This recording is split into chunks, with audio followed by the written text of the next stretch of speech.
All right, I'm gonna do the air fryer, the Pampered Chef Deluxe air fryer, a recipe from the cooking guide, and it is just French fries. So I'm gonna show you the different steps to make our air fryer French fries. Okay, so first off, we're gonna start with 2 to 4 potatoes, and I have our cutting board, and my very favorite knife, the 8-inch chef's knife. All right, so here we go. We're gonna cut our potatoes. So I always like to start like cutting the ends off, so I've got a nice square thing to start with. And then I cut it in half. And then I'm gonna cut it in half again because I don't want super long French fries. All right, and so now we're just going to make slices. And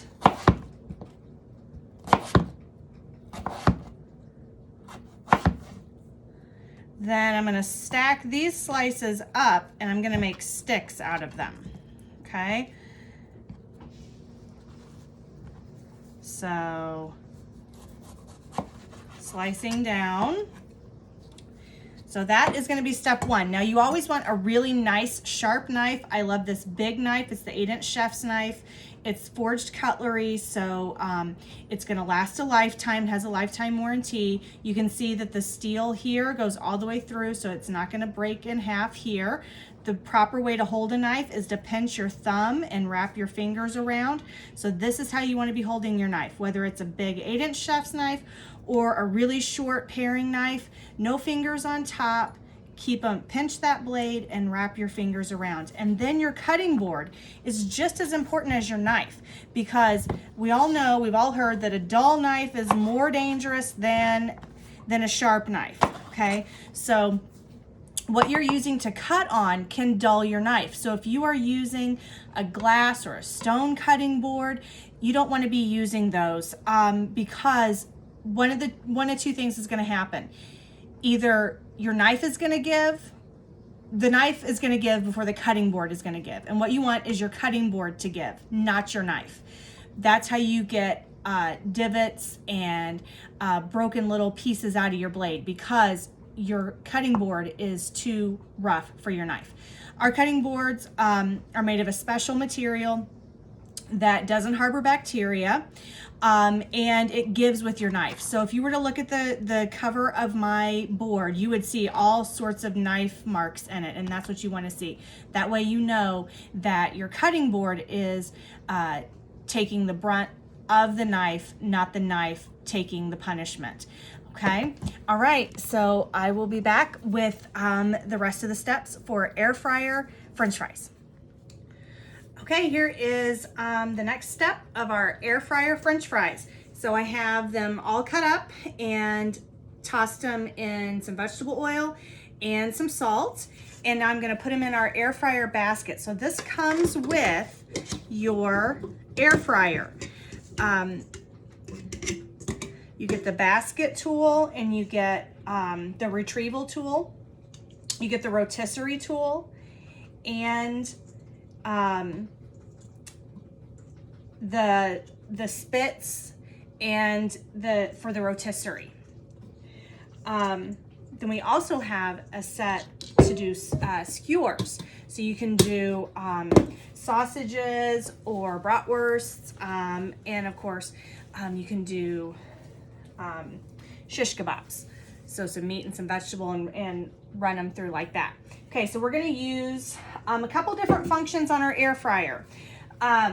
Because this is not just a one-trick pony here. It doesn't just air fry. For one, it has a door, not a drawer. So it opens up like an actual oven, which I think is very cool. It fits right underneath your cabinets. It doesn't take, it's taller than my old toaster oven, but it's not any wider or deeper. So it took the same footprint as my toaster oven. So we have a few, on the inside you have a nice light so you can see what you're doing. Then you have these 2 trays. You have a guard up here where the heating element is, and you have a drip tray. These go in the dishwasher. This you're gonna hand wash. And then the door also comes off so you can deep clean it. Very easy to clean, very easy to use. So now we're gonna put the basket in. And one thing when you're using the basket or the rotisserie, you kind of have to watch and make sure that it's balanced. You don't want it any more than like 2/3 of the way full. Otherwise it can't spin. So make sure that you're no more than half, maybe 2/3 full. There